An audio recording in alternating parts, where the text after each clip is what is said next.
கலாமணி அம்மையார் அவர்கள் இங்கு வந்துள்ளார்கள். அம்மையாரை பற்றி ஒரு சிறு குறிப்பு. அவர் நம் மற்றத்தோடு நெருங்கிய தொடரில் இருப்பவர், அடிக்கடி வந்து செல்கிறவர் தான். இருந்தாலும் எல்லோருக்கும் தெரிய வேண்டும் என்பதற்காக அவரை பற்றி ஒரு அறிமுகம். பெயர் அருள்நிதி டி. கலாமணி அவர்கள். சொந்த ஊர் நெருஞ்சிப்பேட்டை. அவர் பிறந்த ஊர் பவானி தான். வனவளக்கலையிலே பேராசிரியராக பணியாற்றி வருகிறார்கள். யோகாவில் எம்எஸ்சி முடித்துள்ளார்கள். 2012 அருள்நிதி அன்று முதல் இன்று வரை வனவளக்கலை மன்ற பணிகளை செய்து வருகிறார். 2015 துணை பேராசிரியர் பதவி. பிறகு 2018 பல்வேறு நிலைகளிலே பேராசிரியராக தொண்டாற்றி வருகிறார்கள். நெருஞ்சிப்பேட்டை மன்றத்தினுடைய தவமைய பொறுப்பாளராக இருக்கிறார்கள். பள்ளி கல்லூரி மன்றங்களிலே உடற்பயிற்சி, காயகல்பு, மகத்தாய்வு சிறந்த முறையில் நடத்தக்கூடியவர். நமது மன்றத்தில் சிறந்தனை விருந்துக்காக அடிக்கடி வந்து போகிறவர், சிறந்த சிந்தனையாளர். அம்மா அவர்கள் இன்று நம்மை சிந்திக்க வைக்க இருக்கும் தலைப்பு தெளிவுக்கு வழி. அதாவது வழக்கமாகவே எல்லா விஷயத்திலும் ஒரு தெளிவு வேணும் இல்லையா? படிக்க வேண்டும்னா என்ன படிக்கணுங்கிறதுக்கு ஒரு தெளிவு வேண்டும். தொழில் செய்ய வேண்டுமென்றால் என்ன செய்ய வேண்டும் என்பதற்கு ஒரு தெளிவு வேண்டும். அதுக்கு பொதுவாக என்ன சொல்லுவாங்கன்னா, ஆங்கிலத்தில் கல்லூரியில் சொல்லுவார்கள், practice makes man perfect. Practice makes man பர்ஃபெக்ட்னா, ப்ராக்டிஸ் பயிற்சி மனிதனை தெளிவு வர செய்கிறது. பர்ஃபெக்ட். என்னை ஆக்கியும் ஊக்கியும் உய்வித்த குருவே வாழ்க. வாழ்க வளமுடன். எப்பொருளை, எச்செயலை, எக்குணத்தை, எவ்வுயிரை ஒருவர் அடிக்கடி நினைத்தால் அப்பொருளின் தன்மையாய் நினைப்போர் ஆற்றல் அறிவினிலும் உடலினிலும் மாற்றம் காணும். இப்பெருமை இயல்பூக்க நியதியாகும். எவர் ஒருவர் குருவை மதித்து ஒழுகினாலும் தப்பாது குரு உயர்வு. மதிப்போர் தம்மை தரத்தில் உயர்த்தி பிறவி பயனை நல்கும். தப்பாது குரு உயர்வு. மதிப்போர் தம்மை தரத்தில் உயர்த்தி பிறவி பயனை நல்கும். வாழ்க வளமுடன். இன்றைய இந்த சிந்தனைக்கு வந்துள்ள உங்கள் இருபால் அன்பர்கள் அனைவருக்கும் வாழ்க வளமுடன் என்ற வாழ்த்துக்களை கூறி, தெளிவுக்கு வழி அப்படிங்கிற ஒரு டாபிக் நம்ம போலாங்க. இன்றைய சிந்தனையை சிந்தித்தது குரு என்று கூறி மீண்டும் நம்ம சிந்தனையை துவங்கலாங்க. எப்பயுமே நான் டாபிக் சொன்னேன்னா ஐயா இன்ட்ரடக்ஷன் கொடுப்பாரு. நான் என்ன டாப்பிக்கோ அதை கால்வாசி ஐயா பேசிடுவார். எப்போ வந்தாலும் நான் நினச்சிப்பேன், அப்போ நான் கரெக்டாக தான் யோசிச்சுட்டு வந்திருக்கிறேன், அந்த டாபிக் ரிலேட்டடாக அவர் சொல்லிடுவார் ஐயா. நான் வரும்போதே நினச்சிட்டு வருவேன், இன்றைக்கி என்ன சொல்லுவார் அப்படின்னு சொல்லிட்டு பஸ்ஸில் வரும்போது நான் யோசிச்சுட்டு வருவேன். அவர் கரெக்டாக சொல்லிட்டாருன்னா நான் கரெக்டாக ப்ரிப்பேர் பண்ணிட்டேன் அப்படின்னு சொல்லி ஃபஸ்ட்டே எனக்கு ஒரு கான்ஃபிடென்ட் வந்துடும். அந்த மாதிரி எப்பயுமே ஐயா ரொம்ப அனுபவம், அவருக்கு எக்ஸ்பீரியன்ஸு. அந்த டாப்பிக்கை பற்றின தெளிவாக அவர் டக்குன்னு ஒரு 5 நிமிஷத்தில் அப்படியே சொல்லிடுறாரு ஐயா. சரிங்களா?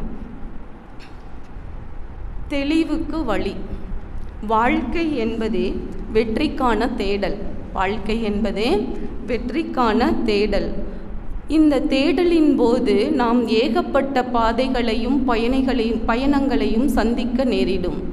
இந்த தேடலின் போது நாம் ஏகப்பட்ட பயணங்களையும் பாதைகளையும் சந்திக்க நேடும்.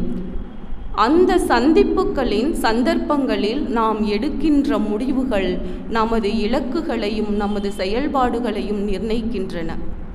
நம்ம என்ன முடிவு எடுக்கிறோமோ அதுதான் நம்மளுடைய இலக்கை நோக்கி நம்மளை போக வைக்கும் இந்த வாழ்க்கை அப்படின்ற ஒரு பயணத்தில். ஆனால் இந்த வாழ்க்கை நமக்கு எப்பொழுதும் சமதளமாக இருப்பதில்லை, மேடு பள்ளமாகவே இருந்து கொண்டிருக்கிறது. இருக்குதா இல்லைங்களா? எப்போ பார்த்தாலும் நான் நினைக்கிறது எதுவுமே நடக்கலை, ஏதாவது ஒரு பிரச்சனை, ஏதாவது ஒரு அக்கப்போரை நம்ம நினச்சிக்கிட்டே இருக்கிறோம். எதையாவது ஒன்று நமக்குன்னே வந்துடுதுங்க. எங்கே இருக்குதோ தெரியல, பிரச்சனை என்ன பண்ணுதுங்க, நமக்குன்னே வந்துடுது. இப்போ எந்த பிரச்சனையுமே இல்லை அப்படின்னு நாம் யாராவது இருக்கிறோங்களா? பவானி மன்றத்தில் கூட இல்லைங்களா? இத்தனை அகத்தாய்வு கிளாஸு, இத்தனை சிந்தனை விருந்து கேட்டு இல்லைன்னா அப்புறம் நம்ம பார்த்துக்கோங்களேன். அப்போது ஏதாவது ஒரு சுச்சுவேஷனில் ஏதாவது ஒன்று நினச்சி நாம் கவலைப்பட்டுட்டோ இல்லை பிரச்சனைக்குள்ளே சிக்கியோ அப்படியே இருக்கிறோம். சரிங்களா? இப்போது ஒரு காலேஜில் ஒரு கிளாஸ் நடக்குதுங்க. அது வந்து ஃபிலாசபி கிளாஸ்.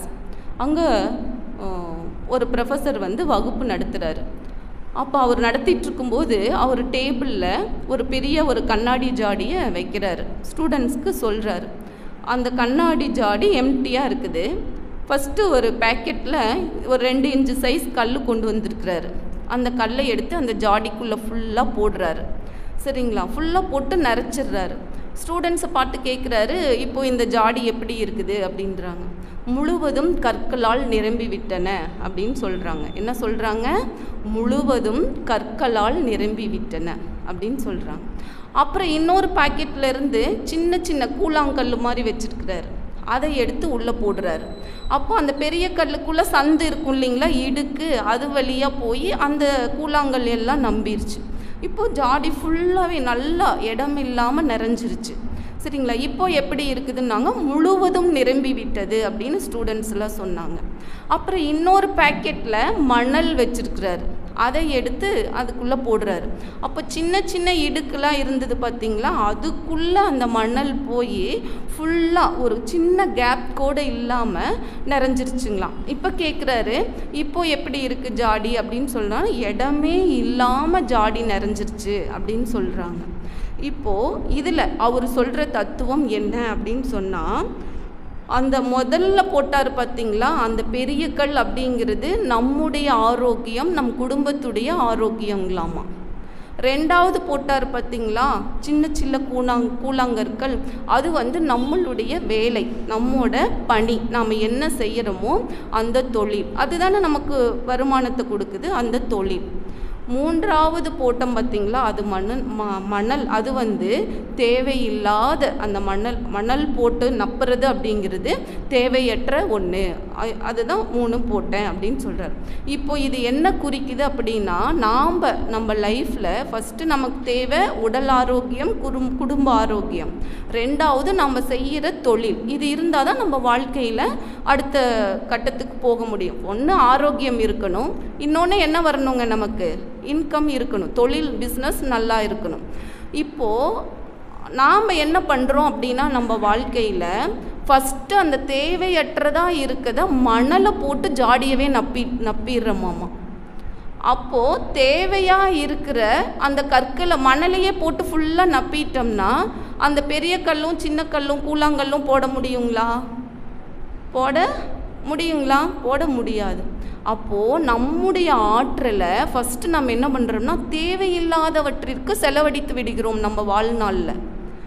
சரிங்களா? எப்படி மணலில் போட்டு ஃபுல்லாக நப்பி வச்சுட்டு அப்புறம் தேவையில்லாத நான் இதையும் பண்ணிவிட்டு அப்புறம் எனக்கு ஆரோக்கியம் போச்சு, வசதி வாய்ப்பு இல்லை, அது இல்லை, இது இல்லைன்னு நம்ம என்ன பண்ணிகிட்ருக்குறோங்க, எனக்கு பிரச்சனைன்னு புலம்பிகிட்டே இருக்கிறோமாமா.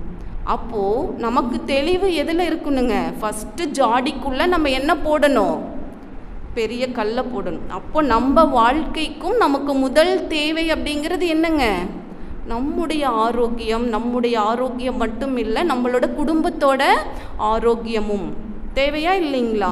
இப்போ நம்ம வீட்டில் நான் கலைக்குள்ளே வந்திருக்கேன், நான் எக்ஸசைஸ் கண்டினியூஸாக பண்ணிகிட்ருக்கிறேன், இல்லை ஏதோ பயிற்சி பண்ணிகிட்ருக்கிறேன்னு வச்சுக்கோங்க. எங்கள் வீட்டில் எதுவுமே பண்ணுறதில்ல மற்ற 3 பேரும். இப்போ அவங்களுக்கு உடல் ஆரோக்கியம் கெட்டு போனால் நான் நிம்மதியாக இருக்க முடியுங்களா? நான் எக்ஸசைஸ் பண்ணுறேன், நான் ஹெல்த்தியாக இருக்கிறேன் அப்படின்னு சொல்லிட்டு அவங்கள விட முடியுமா? அப்போது குடும்ப ஆரோக்கியம் அப்படிங்கிறது ரொம்ப ரொம்ப ரொம்ப முக்கியங்களாம். இதில் ஃபஸ்ட்டு நமக்கு தெளிவு வேணும். அடுத்தது நம்மளுடைய பணி, தொழில், அதில் எப்படி இருக்கணும் அப்படிங்கிறத நம்ம அப்படியே ஸ்டெப் பை ஸ்டெப்பாக கொண்டு போகணும். வேண்டாதவற்றிற்கு நாம் நம்மளுடைய ஆற்றலையும் நேரத்தையும் கண்டிப்பாக செலவு பண்ணக்கூடாது அப்படிங்கிற தெளிவு ஃபஸ்ட்டு நமக்கு வேணுங்களாம். இதுதான் முதல் சொல்கிறது. அடுத்தது இப்போ பார்த்திங்கன்னா விலங்குகளுக்கும் நமக்கும் நிறைய வித்தியாசம் இருக்குங்களா இல்லையா? இருக்குது. இப்போது விலங்குகள் அப்படின்னா அது என்ன கேரக்டரில் பிறக்குதோ அந்த கேரக்டரில் மட்டும்தான் வாழும், அந்த கேரக்டரோடையே இறந்து போயிடும். சரிங்களா? இப்போ நாய் அப்படின்னா அதுக்கு என்ன கேரக்டருங்க? நாய்னாவே நமக்கு என்ன ஞாபகத்துக்கு வருது? Very good. நாய்னா என்னதுங்க? நன்றி உணர்வு தான். அப்போ நாய் அந்த நன்றி உணர்வுங்கிற ஒரு கேரக்டரோடு பிறக்குது, அந்த கேரக்டரோடு இறந்துருது. அது எனக்கு இல்லை, இந்த மனுஷங்களுக்கு எத்தனை தான் நன்றி செலுத்தினாலும் அவங்க நம்மளை ஒன்றும் கண்டுக்கிறதே இல்லை, எனக்கு இந்த கேரக்டர் வேண்டான்னு நினச்சிட்டா அது ஒதுக்க முடியுமா? அந்த கேரக்டரை முடியுங்களா? முடியாது. அப்போ அதே மாதிரி தான் பசுனா சாது, அது சாதுவாக பிறக்குது, அப்படியே அதோட வாழ்க்கையை முடிச்சுக்குது. இப்போ ஒரு 100 வருஷத்துக்கு முன்னாடி ஒரு சிங்கம் இருந்துச்சுன்னா அந்த சிங்கம் என்ன சாப்பிட்டுதோ அதை தான் இப்போ இருக்கிற சிங்கமும் என்ன பண்ணுதுங்க? சாப்பிடுது. அப்போ அதனுடைய வாழ்க்கை அந்த அளவுக்கு தான் இருக்குது. அது ஒரு என்ன கேரக்டரில் பிறக்குதோ அதே கேரக்டரோட முடிச்சுக்குது, அவ்வளோதான் அதோட வாழ்க்கை. இப்போ அந்த விலங்குகளுக்கு என்ன ஒரு இது அப்படின்னா, அதனுடைய வாழ்வில் உயர்வும் இல்லை தாழ்வும் இல்லை, அது எப்படி இருக்குதோ அப்படியே இருந்துட்டு அப்படியே போயிடுது. சரிங்களா? ஆனால் மனிதர்களாகிய நமக்கு அந்த கேரக்டரை சேஞ்ச் பண்ணுற சாய்ஸ் நமக்கு கொடுத்துருக்குறாரு கடவுள். சரிங்களா? கேரக்டரை சேஞ்ச் பண்ணுற அந்த சாய்ஸ் அப்படிங்கிறது நமக்கு கொடுத்துருக்குறாரு. இதுதான் மிருகங்களுக்கும் நமக்கும் இருக்கிற வித்தியாசங்களாமா. அப்போது இப்போ பாருங்கள், இப்போ நமக்கு அந்த ரெண்டு வகையில் சாய்ஸ் இருக்குதுங்களாமா. என்ன அப்படின்னு பார்த்தா, ஃபஸ்ட்டு என்னன்னு சொல்கிறாங்கன்னா சுய அறிவு. என்னதுங்க? சுய அறிவு, செல்ஃப் கான்சியஸ்னஸ் அப்படின்னு சொல்கிறாங்க, இதுக்கு பேர். ரெண்டாவது சுய செயல்பாடு, நாம் என்ன செய்யணும்னு யோசித்து தேர்ந்தெடுத்து செயல்படும் திறன் அப்படிங்கிற கேரக்டர் நம்ம அந்த கேரக்டருக்கு நம்மளை மாற்றிக்கலாங்களாமா. மாற்றி நம்மளுடைய வாழ்க்கை தரத்தை நாம் உயர்த்திக்கலாம் அப்படின்றாங்க. இதுதான் விலங்குகளுக்கும் மனிதர்களுக்கும் உள்ள வேறுபாடு. இப்போது நாம் அந்த கேரக்டரை நம்மக்கிட்ட என்ன கேரக்டராக இருந்தாலும் அதை மாற்றிக்கிறதுக்கு நம்ம மனதை கொண்டு தான் மாற்றிக்க முடியும். சரிங்களா? அப்படி நம்ம மாற்றிக்கிறதுக்கான பயிற்சி எங்கே கிடைக்குதுங்க? மனவளக்கலையில் கிடைக்குது. என்னென்ன பயிற்சிங்க? அகத்தாய்வில் அத்தனை பயிற்சியும் மகரிஷி கொடுத்துருக்குறாரு. ஃபஸ்ட்டு உடற்பயிற்சி பண்ணுங்கிறாரு, அப்புறம் என்ன பண்ணுறாங்கிறங்க காயகல்பம் பண்ணுங்க அப்படின்றாரு. அப்புறம் அகத்தாய்வில் எண்ணம் ஆராய்தல், ஆசை சீரமைத்தல், சினம் தவிர்த்தல், கவலை ஒழித்தல்னு நம்ம கேரக்டரை சேஞ்ச் பண்ணுறதுக்கு பயிற்சி கொடுத்துட்டே வர்றாங்க. இப்போது ஐயா சொன்னார் இல்லைங்களா, 12ல் நான் அருள் நீதியான. இப்போ என்னங்க, இப்போ என்ன வருஷம் நடக்குதுங்க? 25 நடக்குது. கிட்டத்தட்ட 13 வருஷம் நம்ம மனவளக்கலையில் இருக்கிறோம். ஆனால் நான் கவலைப்படாமல் இருக்கிறேனா? சினம் தவிர்த்து விட்டேனா? எனக்கு கோபமே வர்றதில்லையா? கவலைப்படாமல் இருக்கிறேனா? வீட்டில் யாராவது சொல்லிட்டா முதல்ல கண்ணிலிருந்து என்னதாங்க வருது? கண்ணீர் தான் வருது. அப்போது என்ன அப்படின்னா, நாம் இன்னும் சேஞ்ச் பண்ணிக்கவே இல்லை. சரிங்களா?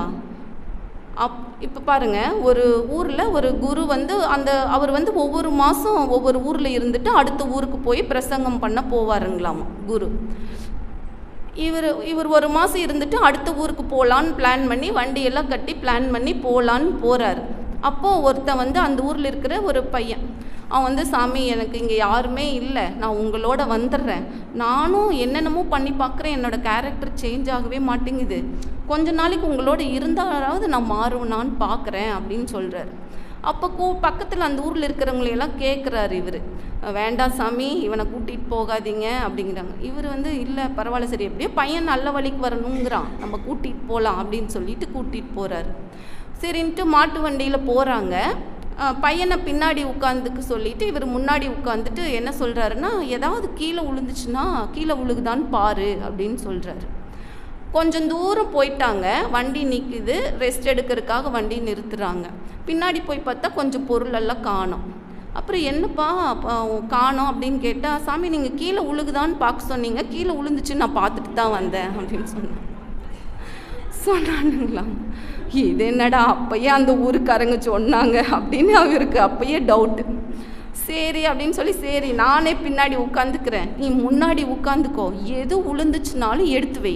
என்ன சொல்லிட்டாருங்க? எது விழுந்துச்சுனாலும் எடுத்து வை அப்படின்னு சொல்லிட்டாருங்களாம். அப்புறம் இவன் முன்னாடி இன்னும் கொஞ்சம் தூரம் போயிட்டாங்க, ஒரு 4-5 மணி நேரம் பயணம். அப்புறம் நிறுத்துறாங்க, ரெஸ்ட் எடுக்கிறாங்க. அப்போது குரு வந்து முன்னாடி பார்க்குறாரு, முன்னாடி ஃபுல்லாக மாட்டுச்சாணியாக வச்சுருந்தானா பையன். என்னடா பண்ணி வச்சிருக்கிற அப்படின்னு கேட்டால், சாமி நீங்கள் தானே எது விழுந்தாலும் எடுத்து வைக்க சொன்னீங்க, நான் என்ன பண்ணிட்டேன், எடுத்து வச்சிட்டேன் அப்படின்னு சொன்னானுங்களாம். அப்போது அவனை என்ன பண்ணுறதுனே அவருக்கு தெரியலையாம். இப்படி தாங்க நம்ம குருவும் நம்மளை என்ன பண்ணுறதுனே தெரியாமல் முழிச்சிட்ருக்கிறாரு. சரிங்களா? கிட்டத்தட்ட இத்தனை வருஷம் ஆச்சு, பிஎஸ்சி முடித்தாச்சு, எம்எஸ்சி முடித்தாச்சு, துணை பேராசிரியர் இருந்தாச்சு, பேராசிரியர் ஆயாச்சு. ஆனாலும் வீட்டில் பிரச்சனைன்னா கண்ணில் தண்ணி வருது, கோபம் வருது. சரிங்களா? அப்போது நான் இத்தனை இருந்தாலும் நான் என்ன பண்ணல, எனக்கு அந்த சுய அறிவு செயல்படலை. எத்தனை சிந்தனை விருந்துக்கு நான் 10 நாள் உட்காந்து மாங்குன்னு படிச்சுட்டு வந்தாலும் உங்ககிட்ட பேசிட்டு நான் வீட்டில் போய் எப்படி இருக்கிறேன், என்னோட பழையபடியே தான் இருக்கிறேன். நீங்கள் வாரம் எத்தனை சிந்தனை விருந்து கேட்டாலும் கேட்டு போயிட்டு திருப்பியும் நாம் என்ன பண்ணுறோங்க, அது நம்ம அந்த சேஞ்ச் நம்மக்கிட்ட வரல. சரிங்களா? அப்போது அந்த சேஞ்ச் வரணும் அப்படிங்கிறது தான் ஒரு தெளிவு. மனவள இப்போ வெளியில் இருக்கிறவங்கள நம்ம ஒன்றும் பண்ண முடியாது, அவங்கள விட்டுறலாம் நாம். ஆனால் மனவளக்கலை அன்பர்களுக்கு அந்த தெளிவு வேணும். சரிங்களா? இதுதான் தெளிவு அப்படின்னு சொல்கிறார். இந்த டாப்பிக்கே வந்து மகரிஷியோட கவிதையோட தலைப்பு தாங்க, தெளிவுக்கு வழி அப்படின்னு சொல்கிறது.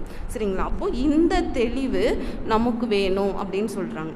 பாருங்கள், கல்லும் மரமும் மௌன நிலையில் நின்று கடமை தவறாது பயனாகும் போது, கல்லும் மரமும் மௌன நிலையில் நின்று கடமை தவறாது பயனாகும் போது, சொல்லும் கருத்தும் உடைய மனிதன் மட்டும் சுகம் கெட்டு சமூகத்தை மறப்பது ஏனோ?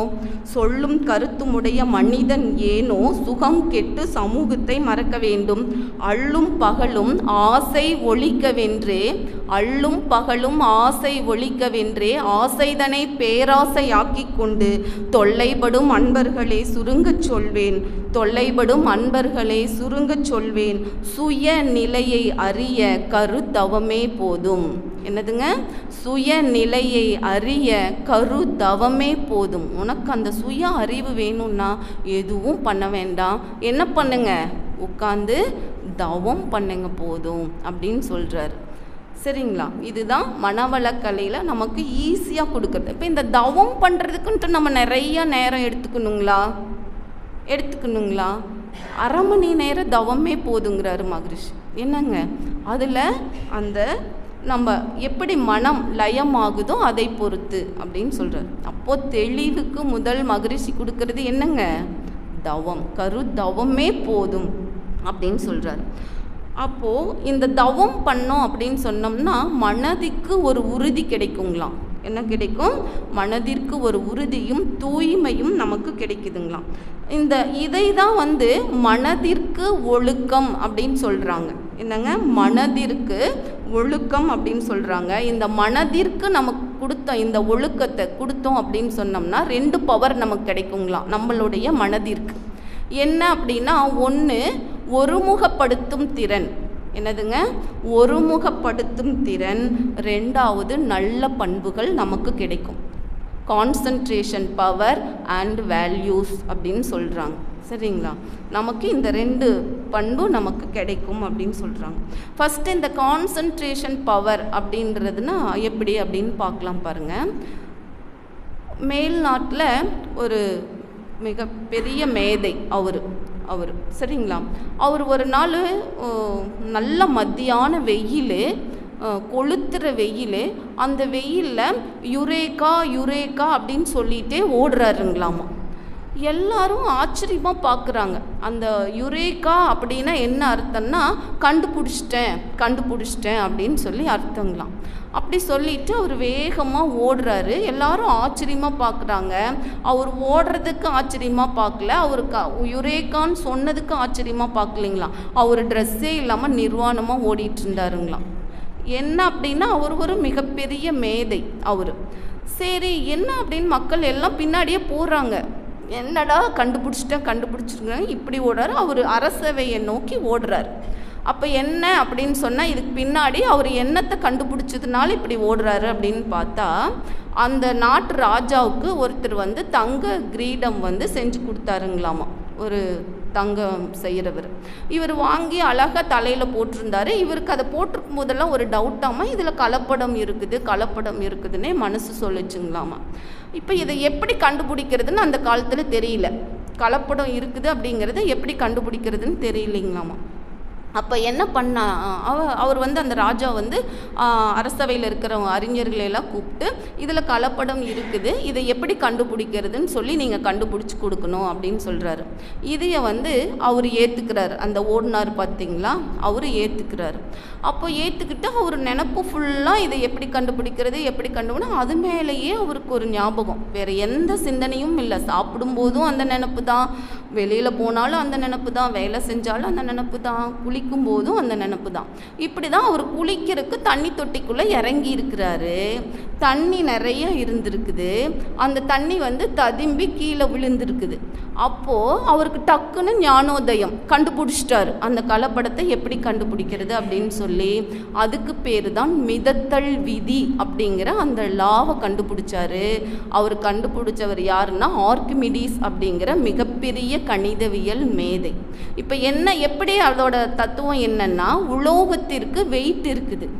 அப்போது அதை உருக்கும் போது லேசான உலோகம் எப்படி வருங்க, மேலே வரும். வெயிட்டான உலோகம் எப்படி போகுங்க, கீழே போகும். அப்போ இது மாதிரி இதை நம்ம உருக்கி பார்த்தோம்னா இதை அதில் இருக்கிற கலப்படத்தை கண்டுபிடிச்சிடலாம் அப்படின்னு சொல்லி அந்த மிதத்தல் விதியை கண்டுபிடிச்சாரு. அதுக்கு என்னன்னா, அவருடைய அந்த எண்ணம் ஃபுல்லாக அதுலேயே மனசு என்ன பண்ணிட்டாருங்க, அதை திங்க் பண்ணுறதுக்கே யோசிச்சுட்டே இருந்தார். அந்த ஒருமுகப்படுத்திய திறனால் அவர் அந்த லாவை, உலகத்திலேயே அந்த மிதத்தல் விதி அப்படிங்கிற அந்த விதியை கண்டுபிடிச்சவர் ஆர்க்கிமிடிஸ் அப்படின்ற மிகப்பெரிய கணித மேதை தான். அவர் அந்த சந்தோஷத்துல தான் துணி போடல அப்படிங்கிறது கூட தெரியாமல் என்ன பண்ணிட்டாருங்க, ஓடி இருக்கிறார். சரிங்களா? அப்போது இந்த மாதிரி ஒரு கான்சன்ட்ரேஷன் பவர் நமக்கும் வரும். என்ன பண்ணால் வருங்க, தவம் பண்ணால் வரும். சரிங்களா? கண்டிப்பாக தவம் பண்ணால் நமக்கு இந்த பவர் கிடைக்கும் அப்படின்னு சொல்கிறாங்க. அடுத்தது பாருங்கள், நல்ல பண்பு. அடுத்தது ரெண்டாவது வேல்யூஸ் அப்படின்னு சொல்கிறாங்க. இந்த நல்ல கேரக்டர் நம்மளை இது பண்ணிக்கிறது. நாம் என்னென்னா, நம்மக்கிட்ட ஏகப்பட்ட குத்தம் குறைய வச்சுட்டு அது வந்துருச்சு, இது வந்துருச்சு, கஷ்டம் வந்துருச்சு, அப்படி வந்துருச்சு, இப்படி வந்துருச்சுன்னு புலம்பிக்கிட்டே இருப்போம். இப்படி ஒரு கஷ்டம் வரும்போது நாம் என்ன பண்ணுவோம்னா, நாம் யாரை குறை சொல்கிறோன்னு பாருங்கள். நம்ம வீட்டில் இருக்கிறவங்களையெல்லாம் கூட குறை சொல்லலை, கோள்களையெல்லாம் குறை சொல்கிறோங்களாமா. சொல்கிறோங்களா இல்லைங்களா? 7.5 சனி ஆட்டி படைக்குது. 7.5 சனி நம்மளை ஆட்டுதுங்களா?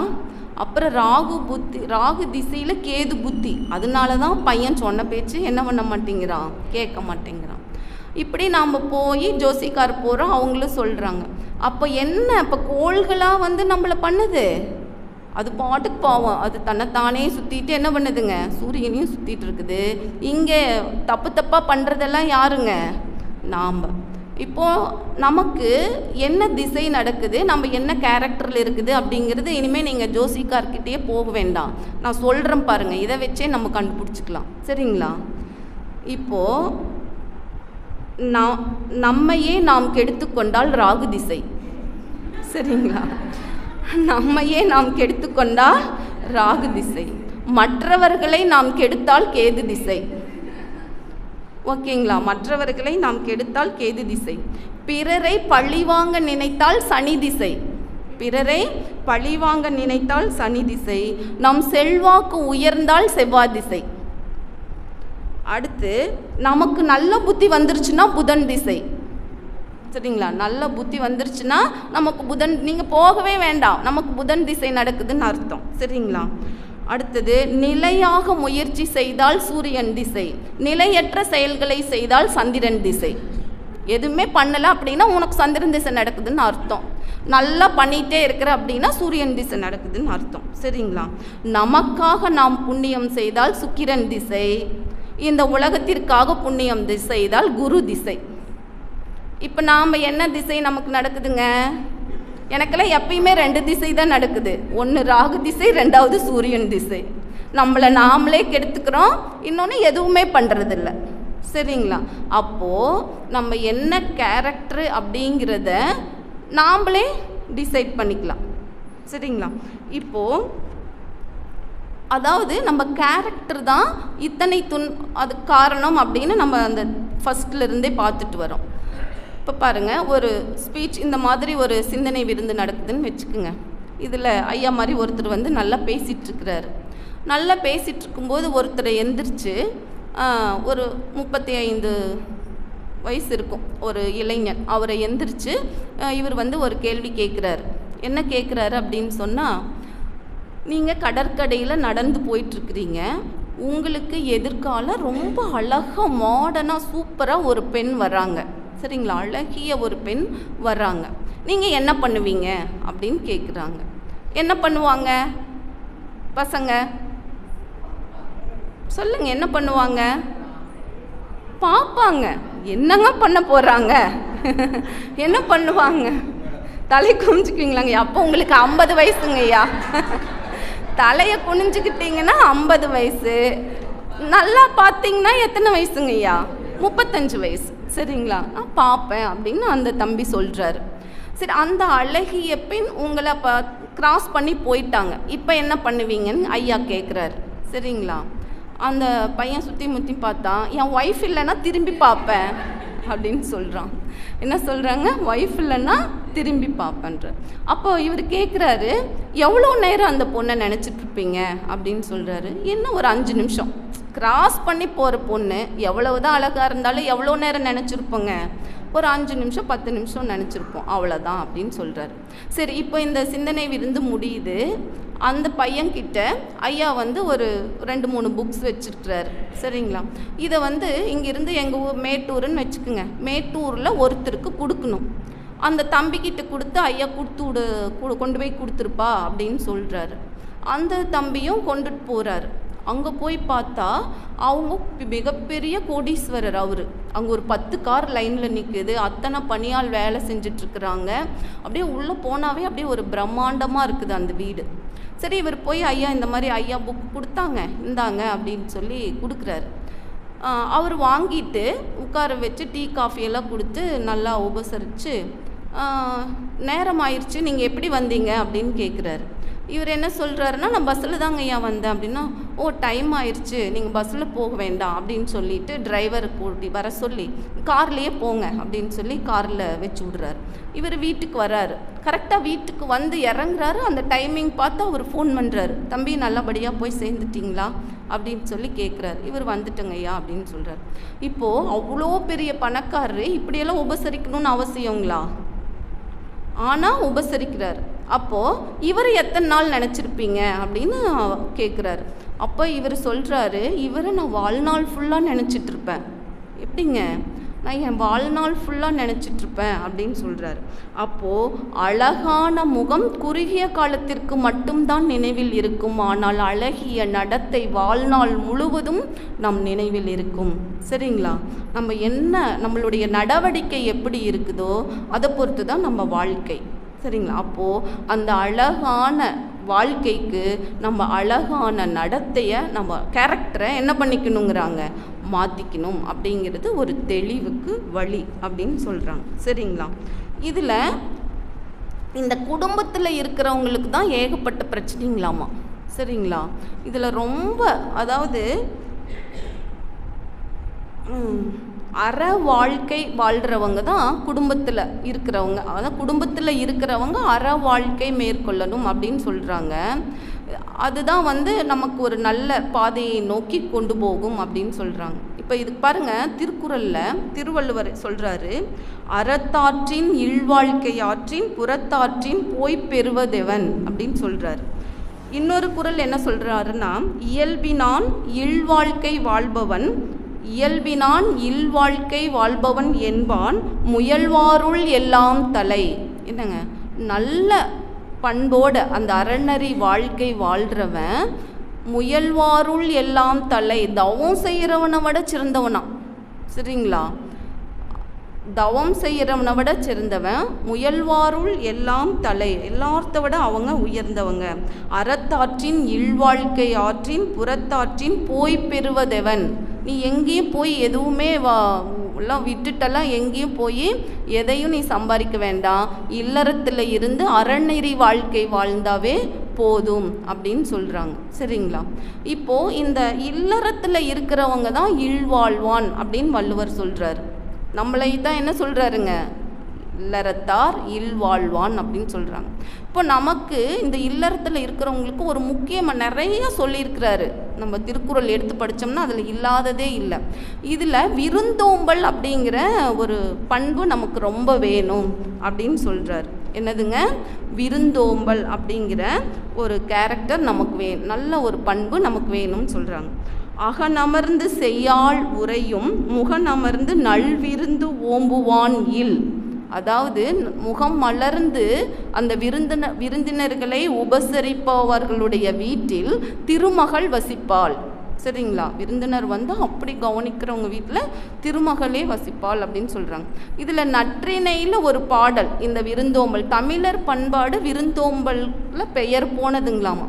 இதில் நற்றிணையில் ஒரு பாடல் எப்படி வருதுன்னா, நன்மனை நனி விருந்து அயரும், நன்மனை நனி விருந்து அயரும் கைத்தூவின்மையின் எய்தாம் வாரே அப்படின்னு சொல்கிறார். நன்மனை என்னுடைய வீடு, எங்கள் வீட்டில் இதுக்கு பொருள் என்னன்னா, எங்கள் வீட்டில் எனக்கும் என் கணவருக்கும் ஊடல் என்பதே இல்லை. என்னங்க, நாங்கள் சண்டை போட்டுக்கவே மாட்டோம்.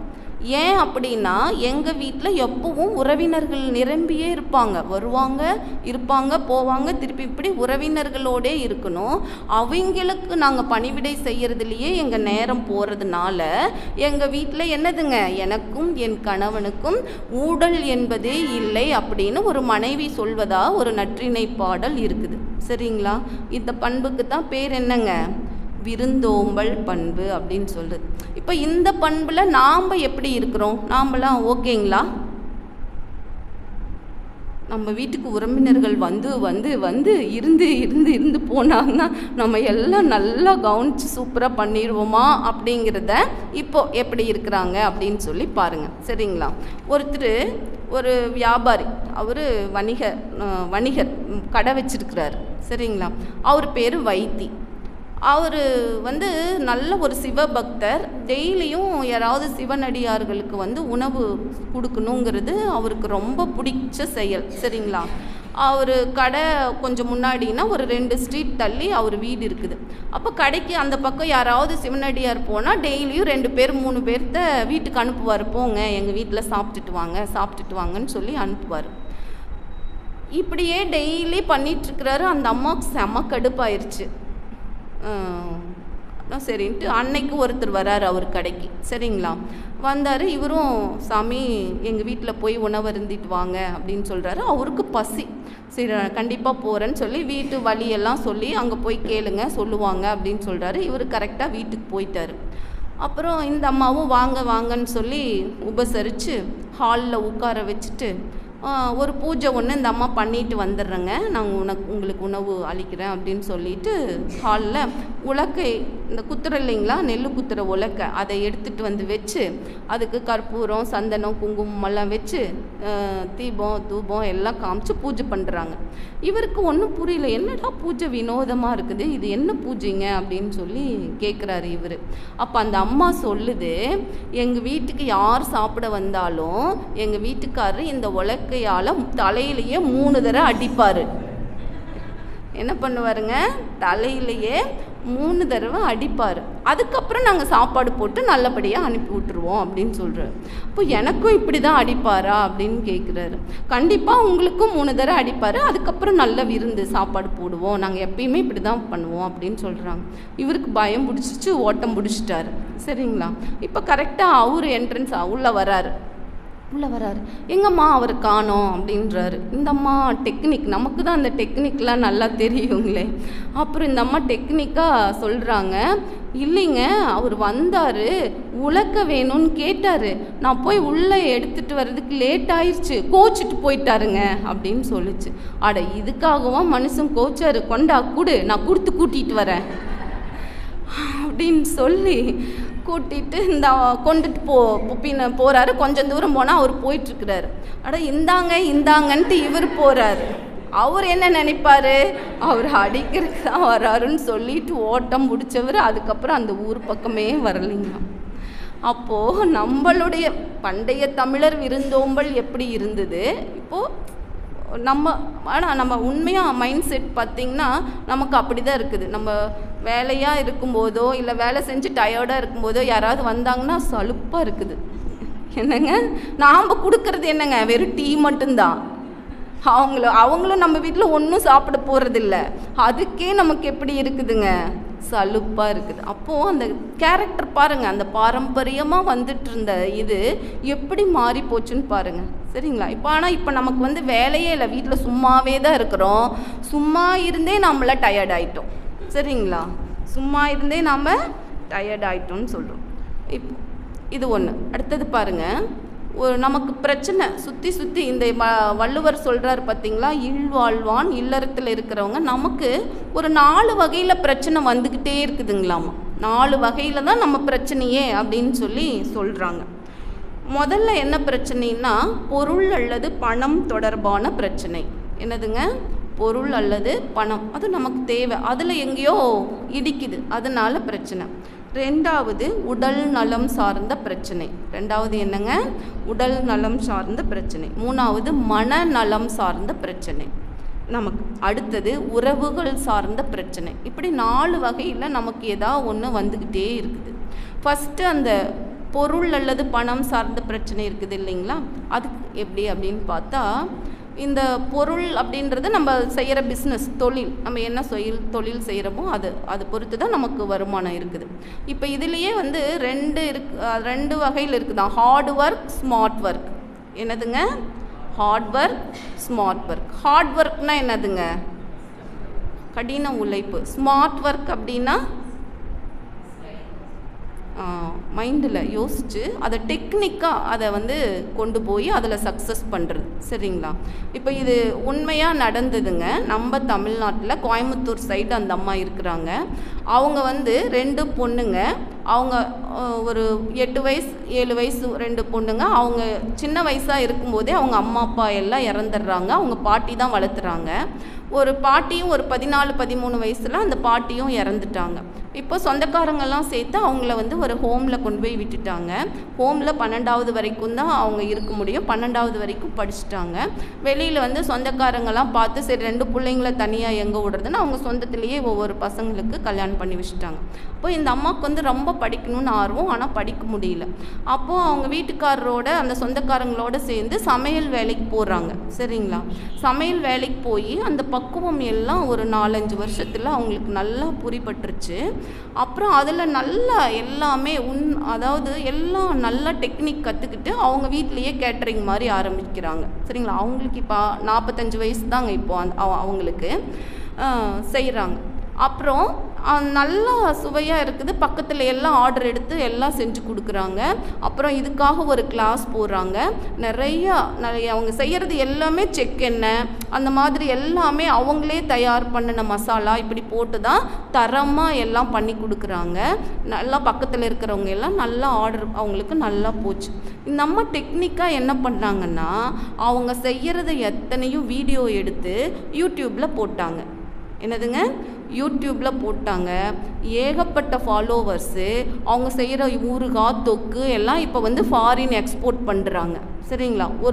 அவங்க இப்போ ஒரு 10 வருஷம் இந்த கேட்ரிங்கில் இருக்கிறாங்க அப்படின்னா இப்போ அவங்க மாதம் 5 லட்சம் சம்பாதிக்கிறாங்களாம். வருஷம் ஒரு 2-3 கோடி டர்ன் ஓவர் பண்ணுறாங்களாமா. சரிங்களா? எங்கே படித்தாங்கங்க?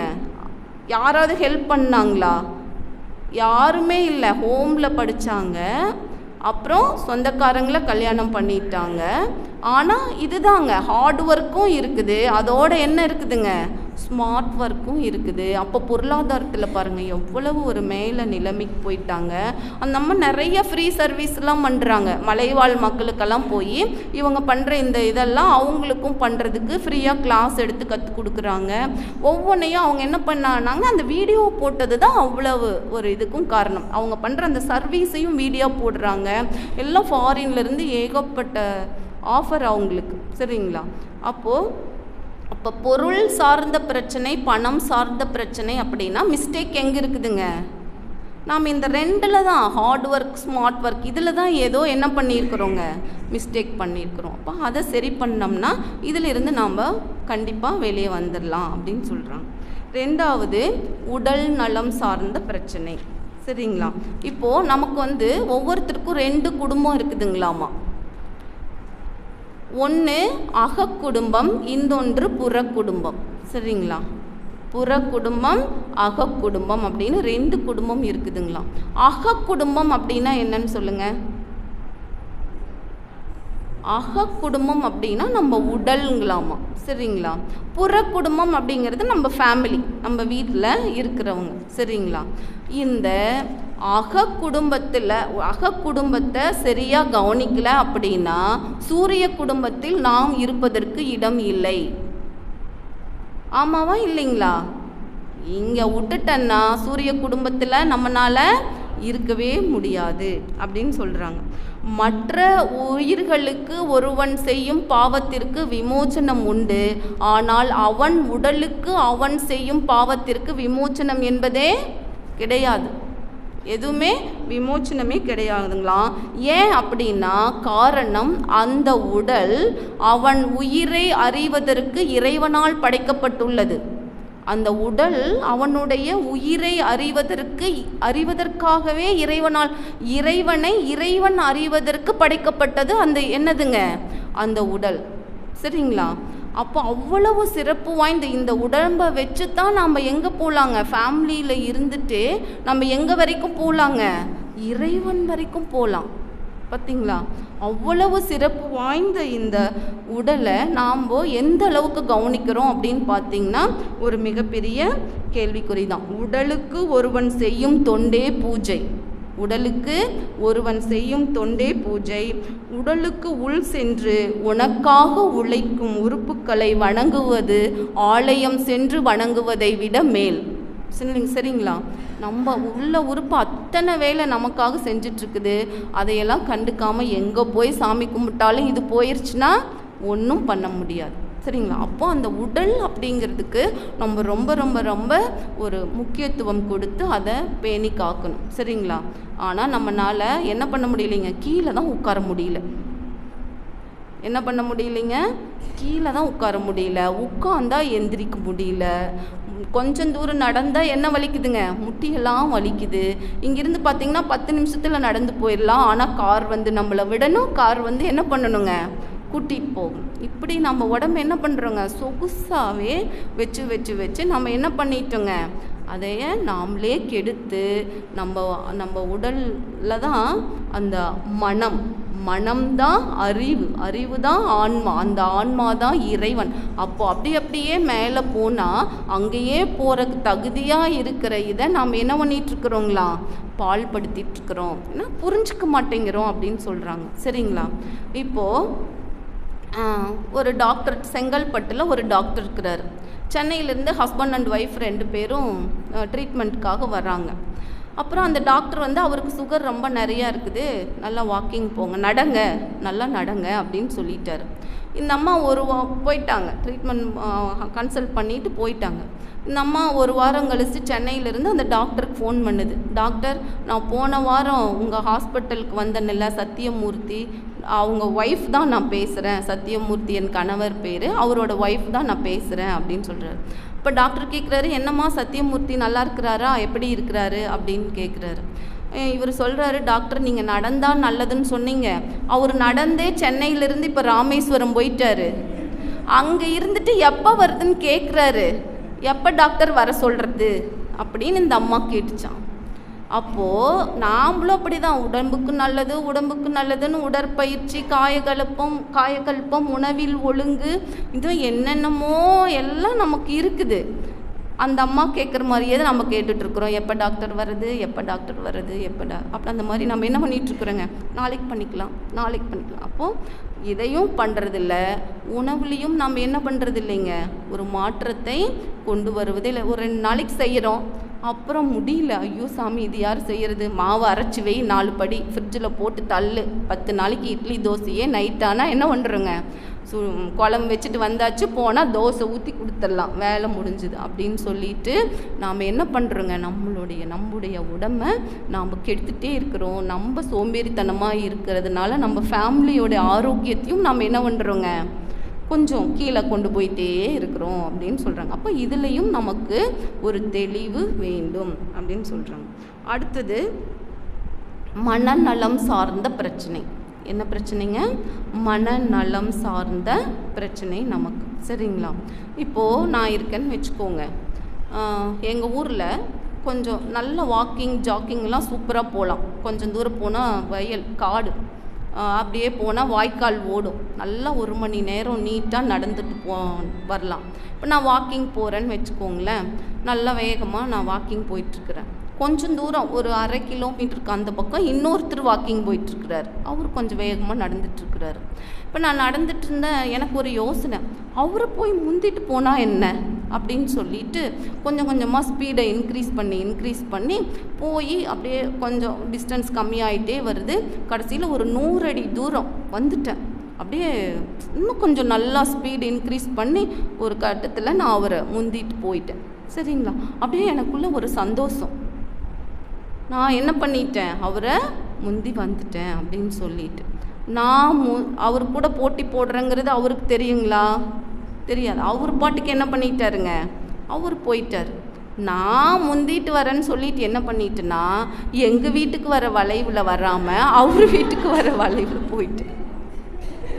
சரிங்களா, என்ன பண்ணிட்டேன், அவர் வீட்டுக்கு போகிற தடத்தில் நான் போயிட்டேன். திரும்பி பார்த்தா எங்கள் வீட்டு ரூட்டை காணோம். அப்போது இப்படித்தான் நம்மளுடைய வாழ்க்கை போயிட்டுருக்குதுங்களாம். சரிங்களா, அடுத்தவங்க அப்படி இருக்கிறாங்க, அவங்க பணக்காரங்களாக இருக்காங்க, அவங்களுக்கு நல்ல மருமக, அவங்களுக்கு நல்ல மனைவி, அது கிடக்குது இது கிடக்குதுன்னு சொல்லிட்டு அவங்கள விட முந்தணும்னு சொல்லிட்டு நாம் என்ன பண்ணுறோங்க, எதுக்கு ஓடுறோன்னே தெரியாமல் ஓடிட்டுருக்குறோம். கடைசியில் ஒரு கட்டத்தில் யாரு கூட போட்டி போடுறோங்கிறதே தெரியல. நம்ம மனப்பான்மை, நம்ம மனம் அப்படி போகுது. எது இருந்தாலும் நம்மக்கிட்ட திருப்தி இல்லை. சரிங்களா, எல்லாமே இருக்குது நம்மக்கிட்ட, ஆனால் நம்மக்கிட்ட எல்லாம் இருக்குது அப்படின்னு திருப்தியாக இன்றைக்கி உட்காந்துருக்குறோங்களா? நடந்து வரும்போது தான் 1008 யோசனை பண்ணிட்டு வந்திருப்போம். சரிங்களா, அதை பண்ணணும் இதை பண்ணணும், அப்படி இருந்தால் பரவாயில்ல இப்படி இருந்தால் பரவாயில்ல அப்படின்னு சொல்லிட்டு 1008 யோசனையை நம்ம பண்ணிட்டோம். அப்போது ஒவ்வொரு இடத்துலையும் ஒவ்வொருத்தரும் நம்மளை விட பெஸ்ட்டாக தான் இருப்பாங்க. சரிங்களா, அவங்களோட போட்டி போட்டு நம்ம மனநலத்தை நாம் கெடுத்துக்கணுன்ற அவசியமே கிடையாது. நம்ம போட்டி போட வேண்டியது யாரோடுனா நம்மளோட தான் நம்ம போட்டி போட்டுக்கணுங்களாமா. சரிங்களா, நம்மளோட ஆட்டிடியூடை நாம் நல்லா பர்சனாலிட்டியை டெவலப் பண்ணணும், ஆட்டிடியூடை இன்னும் கொண்டு போகணும். இதுக்கெல்லாம் வயசு வேணும், இத்தனை வயசு ஆயிடுச்சு நான் இப்படி தான் உக்காந்துருக்கணும் அப்படிங்கிறதெல்லாம் எந்த இதுவும் கிடையாது. சரிங்களா, எந்த வயசுலேயும் எப்படி வேணாலும் சாதிக்கலாம். நமக்குன்னு ஒரு குறிக்கோள் இருக்கணும். இதுதான் நம்ம மனநலம். நமக்கு இந்த மனப்பக்குவத்திற்கு வேண்டிய தெளிவு நமக்கு வேண்டும் அப்படின்னு சொல்கிறாங்க. சரிங்களா, அடுத்தது இது ரொம்ப பிரச்சனைங்க நமக்கு. இந்த 4ஆவதாக இருக்குது பாருங்கள், இது ரொம்ப இந்த உறவுகள் சார்ந்த பிரச்சனை. இதை தீர்க்கவே முடியாது. சரிங்களா, இந்த உறவுகள் சார்ந்த பிரச்சனை அப்படிங்கிறத தீர்க்கவே முடியாது அப்படின்னு சொல்கிறாங்க. நிஜமா அப்படின்னு நம்ம பார்க்கலாங்க. தீர்க்க முடியுங்களா முடியாதா? உறவுகள்ன்றனால நமக்கு பிரச்சனையா இல்லையா? உண்மையாக சொல்லணுங்க, சும்மா சொல்லணுங்கிறதுக்காக சொல்லக்கூடாது. பிரச்சனைங்களா இல்லைங்களா? சொல்லுங்கள் சத்தமாக, என்னதான் சொல்கிறீங்கன்னு பார்க்கலாம். பிரச்சனை தாங்க. உறவுன்னு இருந்தாவே என்ன இருக்குங்க, பிரச்சனை இருக்க தான் செய்யும். ஏதாவது ஒன்று சொல்லிகிட்டே தான் இருப்பாங்க. சரிங்களா, பாருங்கள், ஒரு ஒரு ஒரு அம்மா இருக்காங்க. அவங்க பயங்கர வசதி. அந்த அம்மா பயங்கர பணக்கார அம்மா. அந்த அம்மா அவங்களுக்கு 3 பிள்ளைங்க இருந்தாங்க. சரிங்களா, 3 பிள்ளைங்களையும் நல்லா கல்யாணம் பண்ணி கொடுத்து 3 மருமகன் எடுத்துட்டாங்க. அந்த அம்மா நல்லா ஜாம்னு சூப்பராக எடுத்துட்டாங்க. இந்த அம்மா கொஞ்ச நாள் அப்படியே லைஃப் ஓடிச்சு, அப்படியே கொஞ்சம் போர் அடிச்சு போச்சு. இந்த 3 மருமகனும் நம்ம மேலே நல்லா பாசமாக இருக்கிறாங்களா அப்படின்னு ஒரு டெஸ்ட் வைக்கலாம் அப்படின்னு சொல்லிட்டு இந்த அம்மா டெஸ்ட் வைக்கிறாங்க. சரிங்களா, ஃபஸ்ட்டு மருமகனை கூட்டிகிட்டு போட்டில் போகிறாங்க. போகும்போது இந்த அம்மா வந்து என்ன பண்ணுறாங்கன்னா, தெரியாமல் தவறி விழுந்த மாதிரி ஆற்றுல விழுந்துட்டாங்க. ஆனால் விழுந்தது எப்படிங்க, வேணும்னே விழுந்துட்டாங்க.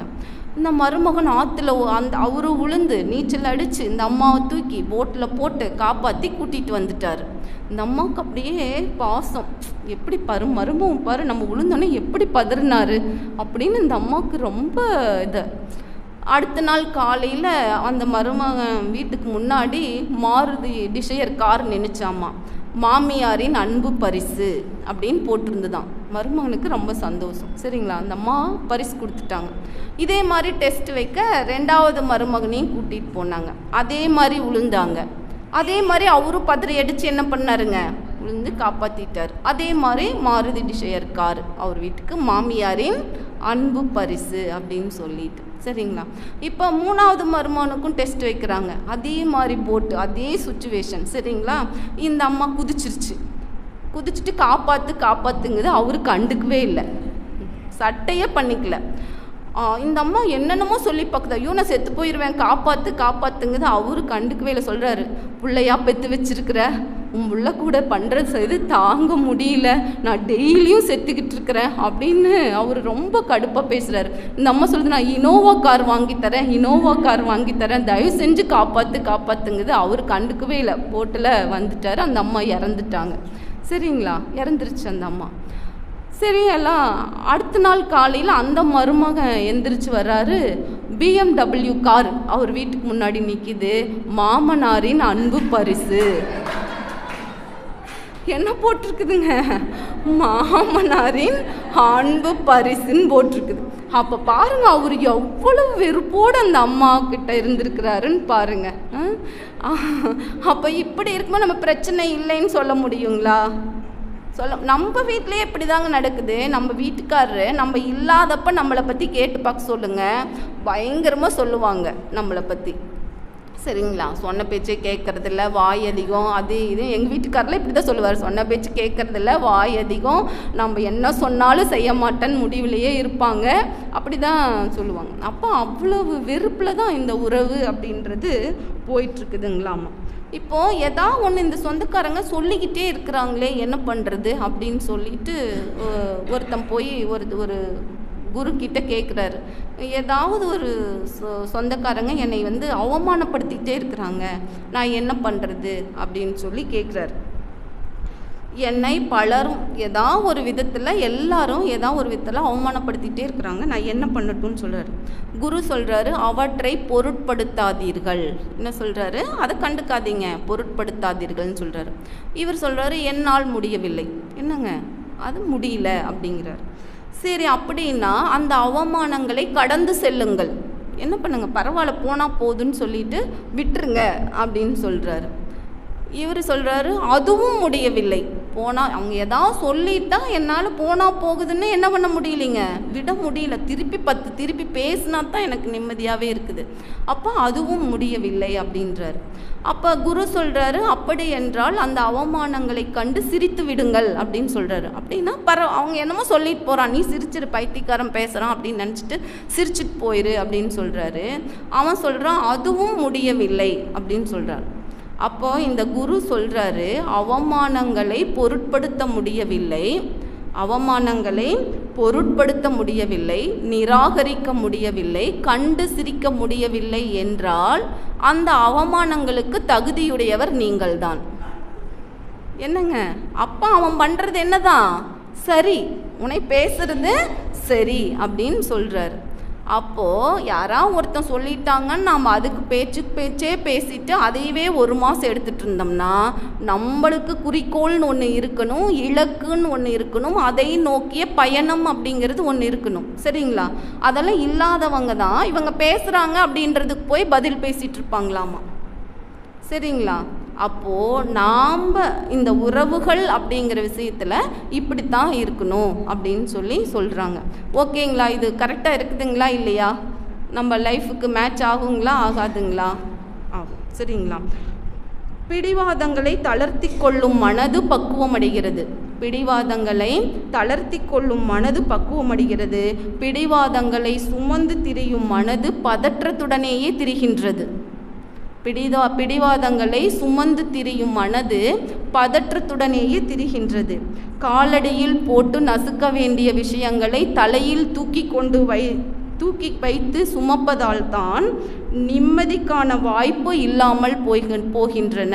காலடியில் போட்டு நசிக்க வேண்டிய விஷயங்களை தலையில் தூக்கி வைத்து கொண்டு சுமப்பதால் தான் நிம்மதிக்கான வாய்ப்பு இல்லாமல் போகின்றன. ஆத்மார்த்தமான ஒரே ஒரு சரியிலும் சரியாகாத விஷயங்களே இல்லை. ஆத்மார்த்தமான ஒரே ஒரு சரியிலும் சரியாகாத விஷயங்களே இல்லை. எனவே நிம்மதிக்கான மாயாசாவி நம்மிடமே உள்ளது. சரிங்களா?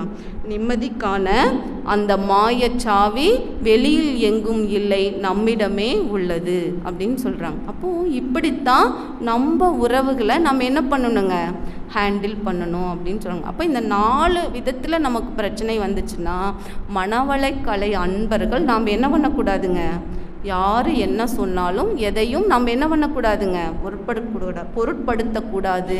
நமக்குன்னு ஒரு குறிக்கோள், நமக்குன்னு ஒரு லட்சியம், அதை நம்ம வச்சிருக்கணும். சரிங்களா? அதை நோக்கிய பயணம் நமக்கு இன்றிலிருந்தே துவங்க வேண்டும்.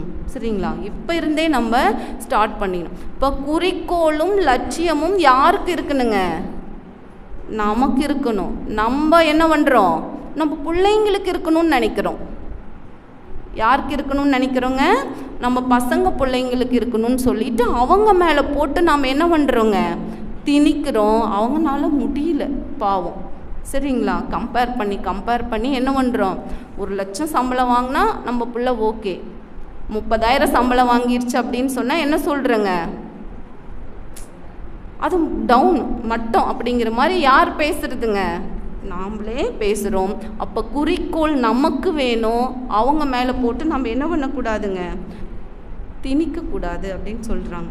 இப்போது இந்த குறிக்கோள் எப்படி இருக்கணும் அப்படின்னு பாருங்கள். மேல் நாட்டில் பித்தோவான் அப்படிங்கிற ஒரு மியூசிஷியன், அவர் பாட்டு பாடுறவர், மியூசிக் டைரக்டர், அவர் பாடல் இசையமைப்பாளர். அவர் பியானோ வாசிக்கிறதுல மிகச்சிறந்த வல்லுனர். அவர் ஒரு ப்ரோக்ராமில் பியானோ வாசிச்சுட்டே இருக்கிறார். ஒரு மணி நேர ப்ரோக்ராமு. எல்லாரும் அப்படியே ஆழ்ந்து அப்படி கவனிச்சிட்ருக்குறாங்களாமா அவரோட அந்த இசையை, அப்படியே கவனிச்சிட்ருக்குறாங்க. சரிங்களா? கவனிச்சிட்டு ப்ரோக்ராம் முடியும் போது அப்படியே அவரோட நண்பர்கள், இங்கே பார்த்துட்ருக்கிறவங்க எல்லாருனாலையும் அப்படியே அவ்வளோ ஸ்டன்னாகி ரசிச்சுட்டாங்க. பதிலே பேச முடியல, அவ்வளோ ஒரு ஆரவாரம், கைத்தட்டல் மட்டும்தான் இருக்குது. அப்போ ஒரு அம்மா எந்திரிச்சு சொல்கிறாங்க, உங்களுக்கு இந்த திறமை கடவுள் கொடுத்த வரம், இந்த வரம் எனக்கு இல்லை அப்படின்னு சொல்லி, எனக்கும் கடவுள் கொடுத்துருந்தா எப்படி இருந்திருக்கும் அப்படின்னு சொல்லி கேட்குறாங்க. அப்போ அவர் அந்த பித்தோவான் அப்படிங்கிற அந்த இசைக்கலைஞர் சொல்கிறாரு, இந்த திறமை கடவுள் கொடுத்த வரம் என்று நீங்கள் நினைத்தால் இந்த வரம் உங்களுக்கும் கிடைக்கும். எப்படி அப்படின்னா, தினமும் 8 மணி நேரம் வீதம் 40 ஆண்டுகள் தொடர்ந்து பயிற்சி செய்யுங்க. எத்தனை ஆண்டுகள்ங்க, 40 ஆண்டுகள். டெய்லியும் எத்தனை மணி நேரம், 8 மணி நேரம். ஒரு நாள் கூட இதில் நான் தவறல, அதனால தான் நான் இந்த இடத்துல இருக்கிறேன் அப்படின்னு சொல்கிறாரு. அப்போது இப்படி பண்ணிங்கன்னா இந்த கடவுளின் வரம் யாருக்கும் கிடைக்கும், உங்களுக்கும் கிடைக்கும். சரிங்களா? இப்போது அந்த அளவுக்கு முயற்சி நம்மக்கிட்ட இருக்குதுங்களா? பயிற்சியே இல்லை. பயிற்சியவே நம்ம எப்படி பண்ணுறோங்க, இன்றைக்கி பண்ணால் 3 நாள் கழித்து தான் பண்ணுறோம். கல்யாணத்துக்கு போனால் பண்ணுறதில்ல, விருந்துக்கு போனால் பண்ணுறதில்ல, ஊருக்கு உரம்பரை வந்துட்டாவே நம்ம பண்ணுறதில்ல. சரிங்களா? அவங்க பாட்டுக்கு அவங்க சித்த நேரம் இருந்துட்டு போயிடுவாங்க. ஆனால் நமக்கு ஒரு சாக்காடு, வீடு க்ளீன் பண்ணுறோன்னா அந்த அன்னைக்கு பண்ணுறதில்ல. சரிங்களா? அப்போ இதையே பண்ணுறதில்ல. நாம் 40 வருஷ காலம் 8 மணி நேரம் தொடர்ந்து பயிற்சி செய்யலாம். அப்போ நம்மளாலையும் என்ன பண்ணலாங்க, முடியும். எதையும் அதற்கு தான் லட்சியவாதியாக இருங்கள், ஏதாவது ஒரு குறிக்கோளோடு இருங்க, அந்த தெளிவு நமக்கு வேணும் அப்படின்னு சொல்கிறாங்க. சரிங்களா? அடுத்தவர் நலன் மீது அக்கறை கொண்டவர்களாக இருங்கள் அப்படின்னு சொல்கிறாங்க. இதுலேயும் ஒரு தெளிவு நமக்கு இருக்கணுங்களாமா. இப்போது ஒரு படகு ஒன்றுக்கு பெயிண்ட் அடிக்கணும். அந்த படகுக்கு ஓனர் வந்து பெயிண்டர் ஒருத்தரை வந்து வர சொல்லி ஃபுல்லாக நல்லா ரெட் கலர் பெயிண்ட் அடிச்சிருங்க அப்படின்னு சொல்லி பெயிண்ட்டு ப்ரஷ் எல்லாம் கொடுத்துட்டு போயிட்டார். இவரும் பெயிண்ட் நல்லா நீட்டாக ஒரு 2-3 நாள் பண்ணி பெயிண்ட் அடித்து முடிச்சிட்டார். சரிங்களா? பெயிண்ட் அடிச்சுட்டு 3 நாள் கழித்து போய் அவர் வீட்டில் நான் நல்லா பெயிண்ட் அடிச்சிட்டேங்க அப்படின்னு சொல்லிவிட்டு அவருக்கான கூலியை வாங்கிட்டு போயிட்டாருங்களா. ஒரு 2-3 நாள் கழித்து அந்த படகுக்கு சொந்தக்காரர் இவர் வீட்டுக்கு வர்றாரு. வந்து ஒரு 1,00,000 ரூபாய்க்கான செக்கை கொடுக்குறாரு. கொடுத்து இந்தப்பா வச்சுக்கோ அப்படின்னு சொல்லி ரொம்ப மரியாதையாக கொடுக்குறாரு. இவர் கேட்குறாரு, ஐயோ இல்லைங்களே, நான் பெயிண்ட் அடித்தேன், அதுக்கு கூலி வாங்கிட்டேன், இப்போ எதுக்கு இவ்வளோ பெரிய தொகை எனக்கு கொடுக்குறீங்க அப்படின்னு சொல்லி கேட்குறாரு. இவர் சொன்னாராம், நீங்கள் பெயிண்ட் அடிச்சிங்க, அந்த படகுல ஒரு 2-3 சின்ன சின்ன ஓட்டை இருந்துச்சு. சரிங்களா? நான் அதைய அடைங்க அப்படிங்கிறத சொல்லலை, ஆனால் எனக்கு ஓட்டை இருந்தது தெரியும், நான் மறந்துட்டு வந்துட்டேன். நீங்கள் பெயிண்ட் அடித்து முடிச்சுட்டு போயிட்டீங்க. எனக்கு 2 பசங்க, 2 பசங்களும் அதை மீன் பிடிக்கிறதுக்கு எடுத்துகிட்டு போயிட்டாங்க. போய் ஒரு அரை நாள் கழிச்சு, ஒரு ½ டே கழித்து தான் அதில் ஓட்டை இருந்தது, இவங்க எடுத்துகிட்டு போயிட்டாங்களே அப்படின்ற எனக்கு ஞாபகம் வந்து நான் அதறி படித்து கடற்கரைக்கு ஓடியாரேன். அவங்க சேஃப்டியாக திரும்பி வந்து மீனெல்லாம் பிடிச்சிட்டு திரும்பி வந்துட்டு இருந்தாங்க. நான் உள்ளே போய் பார்த்தா அந்த 2-3 ஓட்டைகளும் நேர்த்தியாக அடைக்கப்பட்டிருந்தன அப்படின்னு சொல்கிறாங்க. அப்போது இந்த பெயிண்டர் என்ன பண்ணியிருக்கிறாருங்க, பெயிண்ட் அடிக்கிறது தான் அவர் வேலை. அந்த ஓட்டையை பார்த்துருக்குறாரு, என்ன பண்ணிட்டாருங்க, நீட்டாக அடிச்சு விட்டுட்டாரு. சரிங்களா? இதுதான் செயல் ஒழுக்கம் அப்படின்னு சொல்கிறாங்க. சரிங்களா? நம்ம என்ன வேலை செய்கிறோமோ அதில் ஒரு நேர்த்தி, அதில் ஒரு கடமை, அதில் ஒரு உண்மை, அப்படி என்ன செய்கிறோமோ அப்படி அதில் இருக்கணும் அப்படின்னு சொல்கிறாங்க. அப்படி பாருங்கள், இப்போ அவருக்கு அந்த ஓட்டையை அடைக்கலைன்னா கூட இவர் வந்து கேட்டிருக்க முடியும் அவர்கிட்ட, ஏன் நீ ஓட்டையை அடிக்கலை, உன்னால தான் என் பசங்க கடலில் முழுகிட்டாங்கன்னு சொல்ல முடியுமா? நம்மளுடைய சிறு வேலை தான் அதை எப்படி ஒரு கவனமாக செஞ்சுருக்கிறாரு. அதனால் பாருங்கள் எப்படி ஒரு 2 உயிர் வந்து காப்பாற்றப்பட்டிருக்குது. அப்போ இந்த டேலண்ட்டு, இந்த குணமும் நமக்கு இருக்கணும். எந்த வேலை செஞ்சாலும் அதில் எப்படி இருக்கணுங்க, ஒரு செயல் ஒழுக்கம் இருக்கணும் அப்படின்னு சொல்கிறாங்க. இப்போ வேலை செய்கிறவங்க யாராவது அப்படி செய்கிறாங்களா? இந்த வீடு கட்டும்போது வேலை செய்கிறவங்க கிட்ட வேலை வாங்குகிற ஒரு கொடுமை இருக்குது பாருங்க, அது எங்கேயுமே கிடையாது. சரிங்களா? அவங்க வேலையவே அவங்க என்ன பண்ணாங்க, இப்போ எங்கள் ஒரு தெரிஞ்சவங்க வீட்டில் ஒயரிங் பண்ணாங்க. உள்ள பைப் வைக்கிறாங்க இல்லைங்களா, பைப் லைனு, அது ஓட்டையாக இருக்குது. அதை பார்க்காமையே அவங்க ஒயரிங் பண்ணுறவங்க வச்சுட்டு போயிட்டாங்க. காரை பூசுகிறவங்க என்ன பண்ணிட்டாங்க, காரை பூசிட்டாங்க. வீடு கட்டி ஒரு 2 வருஷம் கழித்து அந்த செவுரு ஃபுல்லாக ஈரமாகவே இருக்குது எப்போ பார்த்தாலும். அப்புறமே எல்லாம் லாக் பண்ணி ஒவ்வொரு கேட் வாலாக லாக் பண்ணி பார்த்தா இந்த சைடு தான் ஒழுகுன்னு, அப்புறம் செவுத்தை இடித்து அந்த உள்ள பெட்ரூமுக்கு வர பைப் லைன் டைல்ஸ் எல்லாம் உடச்சி அப்புறம் எடுத்தால் அதுக்கு ஒரு 10-20-30,000 செலவு. அதுக்கு எவ்வளவு மன உளைச்சல் பாருங்கள், அதை கண்டுபிடிக்கிறதுக்குள்ள. அப்போது இதெல்லாம் என்னென்னா, செய்யும் வேலையில் ஒரு கவனம் இல்லை, நேர்த்தி இல்லை, ஒரு பொறுப்பு இல்லை. சரிங்களா? அப்போது நாமளாவது என்ன பண்ணணுங்க, அந்த மாதிரி நம்ம என்ன வேலை செஞ்சோம்னாலும் சரி அதில் ஒரு பர்ஃபெக்ஷன், நமக்கு அந்த ஒரு இப்படி தான் அப்படின்றத நம்ம வேலையை அடுத்தவங்க பார்த்து என்ன பண்ணக்கூடாதுங்க, குறை சொல்லவே கூடாது. அப்படி தான் அது எந்த வேலையாக இருந்தாலும் சரி. சரிங்களா? நாம் அப்படி தான் அதில் ஒரு நேர்மை, உண்மை, ஒழுக்கம் இருக்கணும் அப்படின்னு சொல்கிறாங்க. பாருங்கள், யாருக்கு எங்கே எப்போது என்றெல்லாம் பார்க்க வேண்டியதில்லை. யாருக்கு எங்கே எப்போது என்றெல்லாம் பார்க்க வேண்டியதில்லை. நமக்கு சந்தர்ப்பம் கிடைக்கும் போதெல்லாம் பிரதிபலன் பாராது உதவுவோம். நம் கண் முன்னே தெரியும் ஓட்டைகளை அடைப்போம். அப்போதுதான் நமது ஓட்டைகளை அடைக்க எங்கிருந்தாவது ஒருவரை இறைவன் நமக்கு அனுப்புவார். சரிங்களா? நீ பிரதிபலன் பாராமல் செய். உனக்கோ நம்ம பிள்ளைங்களுக்கோ பசங்களுக்கோ எங்கேயாவது ஒரு பிரச்சனைங்கும் போது கடவுள் அவங்களுக்கு தகுந்த சொல்யூஷனாக ஒருத்தரை என்ன பண்ணுவாருங்க, கண்டிப்பாக அந்த இடத்துக்கு அனுப்பியிருப்பார். சரிங்களா? அப்போது நாம் இன்னைக்கு செய்கிற செயல் யாருக்கு யூஸ் ஆகுதுங்க, அவங்க நிம்மதியான வாழ்க்கைக்கு இன்றைக்கி நம்ம ஒரு அஸ்திவாரத்தை நம்ம போடுறோம் சரிங்களா? அப்படிங்கிறது ஒன்று. அடுத்ததான் இதுதான் கொடுக்கணும் அப்படின்னு சொல்கிறாங்க. கொடுத்து பழகணுங்களாம். கொடுக்குற மனப்பான்மை இருக்கணுங்களா. அந்த கொடுக்குற பொருள் வந்து சிறிது பெரிது அப்படின்னெல்லாம் இல்லைங்களா. நம்மளால் எது முடியுதோ அதை உள்ள அன்போடு கொடுக்கணுங்களாமா. எப்படி கொடுக்கணுங்க? உள்ள அன்போடு கொடுக்கணும். இப்போது ராமாயணத்தில் ராமர் வந்து என்ன பண்ணுறாரு, பட்டாபிஷேகம் அவருக்கு நடக்க போகுதுன்னு அனௌன்ஸ் பண்ணிட்டாங்க. அப்போ மிகப்பெரிய சந்தோஷம், நாடே கோலாகலமாக அதை கொண்டாடணும்னு நினச்சி ரெடி ஆகிட்டுருக்குறாங்க. அப்போ ராமரோட நண்பர்கள் எல்லாம் வந்து மந்திரிங்க எல்லாம் வந்து அவருக்கு பரிசு கொடுக்குறாங்க. எல்லாம் மிக உயர்ந்த மணிமாலை, வெள்ளியில், வைரத்தில், வைடூரியத்தில், பொற்கிளி அந்த மாதிரியெல்லாம் பரிசு கொடுக்குறாங்க. ராமருடைய நண்பன் மித்ரபந்து அப்படிங்கிற ஒரு செருப்பு தைப்பவர் ஒரு நண்பர் ராமனுக்கு அவங்களாம் சின்னதுலேருந்து ஒன்றா விளையாண்டுட்டு இருந்தவங்க.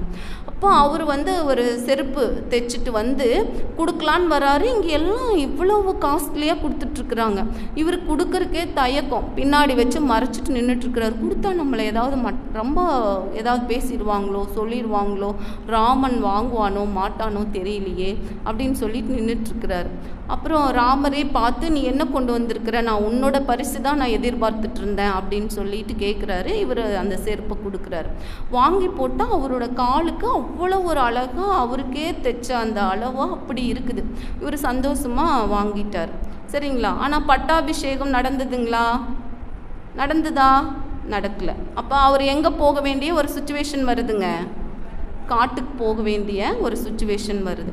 அப்போ போகும்போது அவர் அந்த மணிமாலை, முத்து மாலை அதையெல்லாம் எடுத்துகிட்டு போக முடியுமா? எதையுமே வனவாசம் போகிறாரு, எதையும் கொண்டு போக முடியாது. அவர் வந்து அவருடைய சிற்றன்னை அந்த அம்மா கைகேயி அம்மாட்ட போய், எனக்கு இந்த பாதுகைகளை மட்டும் அணிந்து கொள்வதற்கு அனுமதி தாருங்கள் அப்படின்னு கேட்டாராம். அந்த அம்மாவும் சரின்னு சொல்லிட்டாங்க. இவர் அந்த செருப்பை போட்டுட்டு தான் காவி வேஷ்டியெல்லாம் கட்டிட்டு போகிறாரு. அப்போ எல்லாரும் அழுகுறாங்க. அப்படியே அழுதுட்டு வேதனையாக பார்க்குறாரு. இளவரசர் போகிறாரு கானகத்துக்கு அப்படின்னு சொல்லிட்டு பார்க்குறாங்க. மித்ரபந்துவும் கண்ணில் நீரோட அப்படியே பார்த்துட்ருக்கிறார். அப்போ ராமர் அவர்கிட்ட சொல்கிறாரு, பார்த்தியா, அவங்க கொடுத்த அத்தனை பொருளும் நான் எதையுமே என்ன பண்ண முடியாது, எடுத்துகிட்டு போக முடியாது. நீ கொடுத்த இந்த காலணி பாதுகைகள் மட்டும்தான் எனக்கு கூட துணைக்கு வருது அப்படின்னு சொல்லி சொன்னார் ராமா. அப்போது அந்த கலங்கப்படாத அன்புடன் கொடுக்கின்ற சிறிய பொருள் கூட சிகரத்தின் உயரத்திற்கு மதிப்பை பெறும். அப்போது பாருங்கள், அந்த காலணி, அந்த பாதுகைகள் என்னாச்சுங்க, பரதனால் தலையில் வச்சு எடுத்துகிட்டு வந்தார் பரதன். அந்த பாதுகைகள் எத்தனை வருஷம் ஆட்சி செஞ்சதுங்க? 14 வருடம் அரியணையில் இருந்தது எதுங்க? அந்த பாதுகைகள் தான். சரிங்களா. அப்போ அதுதான், அதாவது களங்கமில்லாத அன்புடன் கொடுக்கப்படுகின்ற சிறிய பொருள் கூட சிகரத்தின் உச்சிக்கு சென்றுவிடும். பார்த்தீங்களா. அவர் அப்போ அந்த மித்ரபந்து எவ்வளோ ஒரு அன்போடு கொடுத்துருப்பாரு. அந்த பாதுகைகள் எத்தனை வருஷம் அரியணையில் இருந்ததுங்க? 14 வருடம் அரியணையில் இருந்த பேறு பெற்றன அப்படின்னு சொன்னால் இதுக்கு உரியவர் யாருங்க? அந்த மித்ரபந்து தான். அப்போது இந்த மாதிரி ஒரு கேரக்டர் நமக்கு வரணும். எதை கொடுத்தாலும் கொடுத்து போட்டு என்ன பண்ணக்கூடாதுங்க, மனசுக்குள்ளே திட்டிகிட்டே இருக்கக்கூடாது. ஐயோ வந்தாங்க, அதை வாங்கிட்டு போயிட்டாங்க, இதை வாங்கிட்டு போயிட்டாங்க, அப்படி இப்படின்னு என்ன பண்ணக்கூடாதுங்க, சொல்லக்கூடாது. இல்லைன்னே சொல்லிடலாம். சரிங்களா. அந்த ஒரு பண்பு நமக்கு வேணும். சரிங்களா. அடுத்தது, இப்போது நம்ம முகத்தில் ஒரு கரை ஏற்பட்டுருச்சுன்னு வச்சுக்கோங்க. முகத்தில் ஏதோ கரியோ ஏதோ ஆயிடுச்சு. நம்ம கண்ணாடி முன்னாடி நின்று போய் பார்க்குறோம். சரிங்களா. கண்ணாடி முன்னாடி நின்று பார்க்கும்போது அந்த கண்ணாடி அதை எப்படி காமிக்குது? கூட்டுவதும் இல்லை, குறைப்பதும் இல்லை. எவ்வளவு கரை இருக்குதோ அதை மட்டும்தான் காமிக்கும். இதே மாதிரி, அதாவது உள்ளதை உள்ளபடி காட்டுது இந்த கண்ணாடி. இதே மாதிரி தான் நம்ம கூட இருக்கிறவங்க, நம்ம சகோதரன், சகோதரி, கணவன், மனைவி, இந்த கூட இருக்கிறவங்களோட குறைகளை மட்டும், எந்த அளவுக்கு குறை இருக்குதோ அதை மட்டும் சொல்லணுமா. அந்த அளவுக்குத்தான் சுட்டி காட்ட வேண்டும். எதையும் மிகைப்படுத்தியும் கூறக்கூடாது, குறைப்படுத்தியும் கூறக்கூடாது. இது கண்ணாடி நமக்கு தரும் முதல் பாடம். சரிங்களா. கண்ணாடி நமக்கு ஒரு 3 விஷயத்தை இங்கே சொல்லுதுங்களாம். இப்போ எப்படி நமக்கு ஒரு கரை படிஞ்சால் போய் நின்னா அது அதை மட்டும்தான் காமிக்கும், அந்த அளவுக்கு தான் காமிக்கும், எக்ஸ்ட்ராவாகவும் காமிக்கிறது இல்லை, குறைச்சும் காமிக்கிறது இல்லை. அது மாதிரி நம்ம கூட இருக்கிறவங்க கிட்ட எந்த குறை இருந்தாலும் அந்த குறை எந்த அளவுக்கு இருக்குதோ அதை மட்டும்தான் சொல்லணும், கூட்டியும் சொல்லக்கூடாது, குறைச்சும் சொல்லக்கூடாது. இது கண்ணாடி நமக்கு தரும் முதல் பாடம். இன்னொன்று, கண்ணாடிக்கு முன்னாடி நம்ம நிற்கிறோன்னு வச்சுக்கோங்க, அந்த கண்ணாடி பார்க்கும்போது மட்டும்தான் நம்ம குறை அந்த கண்ணாடியில் தெரியும். நம்ம அந்த பக்கம் போயிட்டோம்னா கண்ணாடி மௌனமாக இருக்கும், அதில் ஒன்றும் தெரியாது. இந்த மாதிரி தான் யார்கிட்ட நம்ம குறை சொல்கிறோமோ அவங்கக்கிட்ட நேரடியாக சொல்லிடணும். அவங்க முதுகுக்கு பின்னால் நம்ம என்ன பண்ணக்கூடாதுங்க, அவங்க அப்படி இப்படின்னு பேசக்கூடாது. இது கண்ணாடி தரும் இரண்டாவது பாடம். சரிங்களா? அடுத்தது மூன்றாவதாக கண்ணாடி நமக்கு ஒன்று சொல்லுது. என்ன அப்படின்னா, இப்போ நம்ம கண்ணாடி முன்னாடி போய் நிற்கிறோம், நம்ம முகத்தில் அந்த கரை அழுக்கு தெரியுது, நீ என்னோட அழுக்கு காமிக்கிற அப்படின்றதுக்காக அந்த கண்ணாடி பிடிச்சி நம்ம திட்டுறோமா? திட்டுறோங்களா? திட்டுறதில்லை. அதே மாதிரி நம்மிடம் ஏதாவது குறை இருப்பின் அதை மற்றவங்க சுட்டி காட்டினால் நாம் அவங்கள என்ன பண்ணக்கூடாதுங்க, சலிச்சுக்க கூடாது. நம்மக்கிட்ட என்ன குறை இருக்குதோ அதை திருத்தி கொள்ள வேண்டும், அவர்களுக்கு நன்றி கூற வேண்டும். இது கண்ணாடி தரும் மூன்றாவது பாடம் நமக்கு. சரிங்களா? என்ன குறை இருக்குதுன்னு சொல்கிறாங்களோ அதை நாம் திருத்திக்கணும். அதை திருத்திக்கிறதுக்கு அவங்க ஒரு வாய்ப்பு கொடுத்து சொல்கிறாங்க அப்படிங்கிறதுக்காக அவங்களுக்கு நாம் நன்றி சொல்லணுங்களாம். இது கண்ணாடி தரும் மூன்றாவது பாடம் அப்படின்னு சொல்கிறாங்க. இப்போது பேசி தீருங்கள், பேசியே வளர்க்காதீர்கள். பேசி தீருங்கள், பேசியே வளர்க்காதீர்கள். உரியவரிடம் சொல்லுங்கள், ஊரெல்லாம் சொல்லாதீர்கள். சங்கடமாய் இருந்தாலும் சத்தியமே பேசுங்கள். சங்கடமாய் இருந்தாலும் சத்தியமே பேசுங்கள். எதிர்தரப்பும் பேசட்டும் என்று என்னவென்று கேளுங்கள். எதிர்தரப்பும் பேசட்டும் என்னவென்று கேளுங்கள்.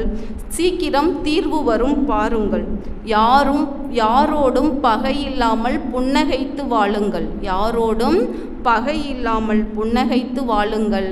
ஏனென்றால் வாழ்க்கை குறுகியது ஆனால் மிகவும் அழகானது. ஏனெனில் வாழ்க்கை குறுகியது ஆனால் மிகவும் அழகானதுங்களாம் நம்ம வாழ்க்கை. இதில் நம்ம சரௌண்டிங்ஸோட எப்படி இருக்கணும்னு சொல்கிறாங்க பாருங்கள். பேசி தீருங்கள், பேசியே வளர்க்காதீர்கள் அப்படின்னு சொல்கிறாங்க. நாமெல்லாம் இதில் எந்த லைனில் இருக்கிறோங்க? அந்த 2வது லைனில் இருக்கிறோம். பேசியே என்ன பண்ணிடுறோங்க, வளர்த்துட்டே இருக்கிறோம். அவங்க கூட போனால் போதுன்னு விட்டுட்டு போயிடுவாங்க. ஆனால் நாம் என்ன பண்ணுறதுங்க, அதை 1 மாதத்துக்கு அந்த நினப்பாவே தான் நமக்கு இருக்கும். சரிங்களா? இதுதான். இப்போது ஒரு ஒரு என்ஜினியர்கிட்ட ஒரு மேஸ்திரி வேலை பண்ணிகிட்ருக்கிறாரு. அந்த மேஸ்திரி 40-50 வருஷம் வேலை செஞ்சிட்டாரு. வேலையிலிருந்து நின்றுக்கலாம், போதும், ரொம்ப அலைச்சல், இனிமேல் நின்றுக்கலாம் அப்படின்னு சொல்லிட்டு என்ஜினியர்கிட்ட போய் சொல்கிறாரு. அந்த என்ஜினியர் என்ன சொல்கிறாருன்னா, வேண்டாங்கிறாரு. ஆனால் சரி இவர் என்னால் முடியலன்னு சொல்கிறாரு. சரி பரவாயில்ல, இந்த ஒரு வீடு மட்டும் நல்லா கட்டி கொடுத்துருங்க, அப்புறமே நின்றுக்கோங்க அப்படின்னு சொல்கிறாரு. அப்புறம் இவரும் சரி என்ன பண்ணுறது, மறுக்க முடியல அப்படின்னு சொல்லிட்டு அந்த ஒரு வீடு கட்டுறாரு. கட்டி முடித்து ஒரு 5-6 மாதம் வேலை முடிஞ்சிருது. இன்ஜினியர் வராரு, மேஸ்திரி சாவி கொடுக்குறாரு. அப்போ அந்த இன்ஜினியர் இவர்கிட்ட, இந்தாங்க இந்த வீடு உங்களுக்கு நான் கொடுக்குறேன் அப்படின்னு சொல்லி, உங்களுக்கு நான் கொடுக்குற அன்பு பரிசு அப்படின்னு சொல்லிட்டு அந்த சாவியை அவர்கிட்டயே கொடுக்குறாரு. இவருக்கு அப்படியே பக்குன்னுச்சுங்களாமா.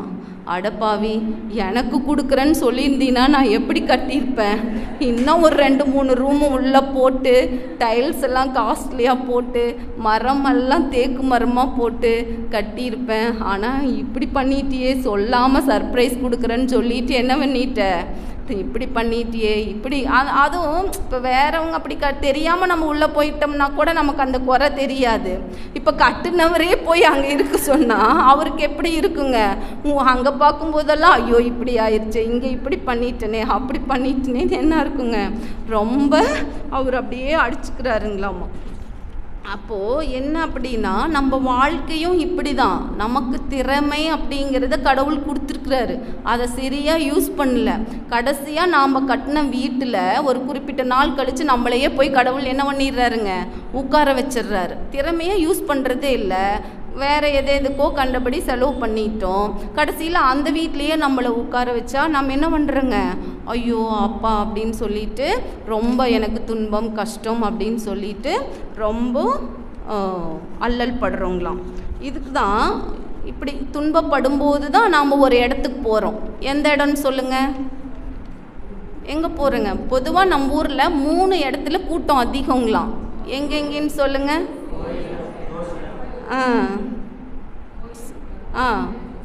எங்கெங்கிங்க? கோயில். சூப்பருங்க, எல்லாமே கரெக்டாக தான் சொல்லிட்டீங்க. இப்போது என்ன அப்படின்னா,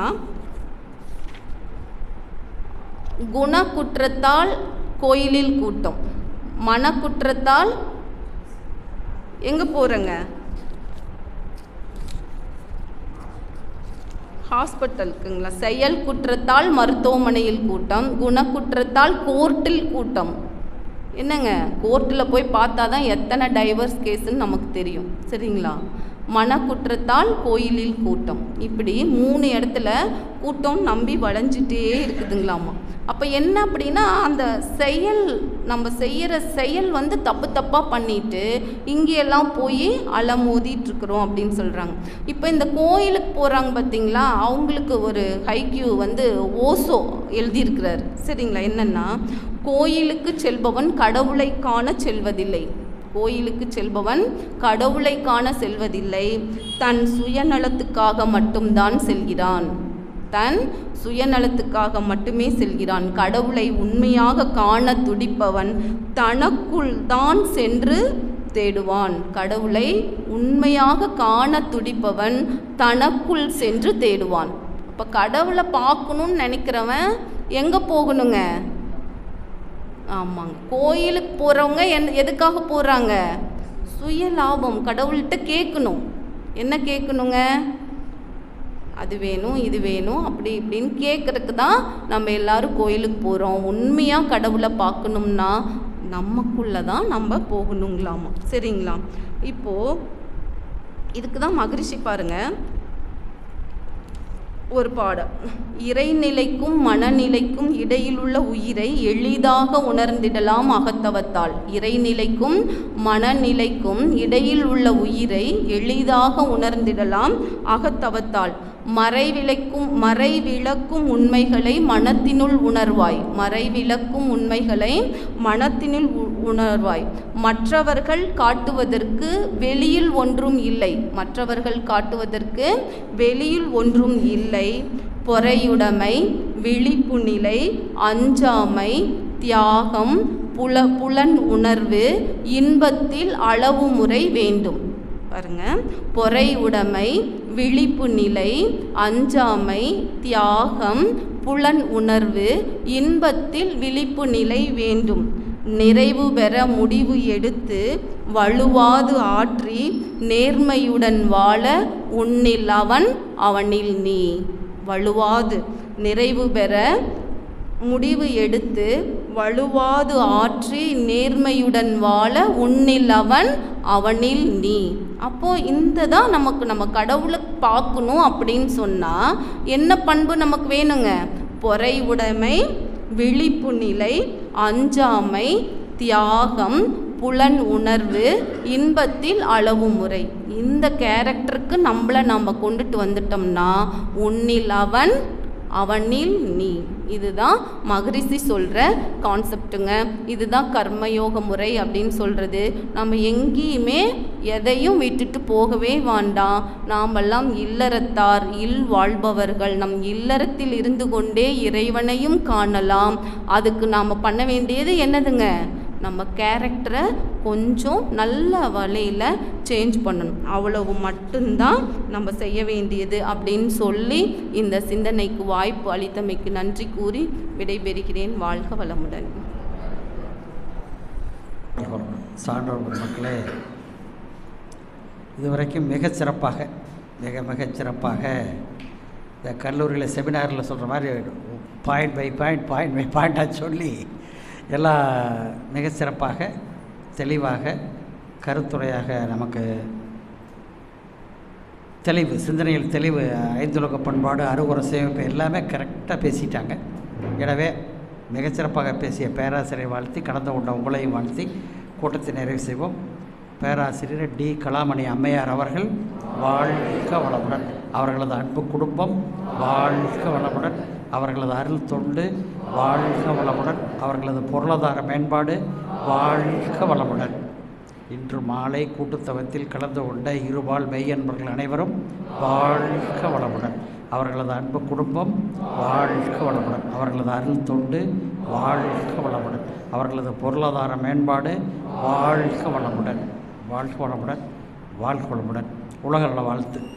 உலகமெல்லாம் பருவமழை ஒத்தபடி பெய்யட்டும், உழவரெல்லாம் தானியத்தை ஓப்புடனே பெருக்கட்டும், பல தொழில்கள் புரிகின்ற பாட்டாளி உயரட்டும், பகுத்துணர்வில் தொகுத்துணர்வு பண்பாட்டை உயர்த்தட்டும், கழகங்கள் போட்டி பகை கடந்தாட்சி நடக்கட்டும், கல்லாமை கடல் வறுமை கலக்கங்கள் மறையட்டும், நலவாழ்வை அளிக்கும் மெய் ஞான ஒளி வீசட்டும், நம் கடமை அறவாழ்வின் நாட்டத்தே சிறக்கட்டும், நம் கடமை அறவாழ்வின் நாட்டத்தே சிறக்கட்டும், நம் கடமை அறவாழ்வின் நாட்டத்தே சிறக்கட்டும்.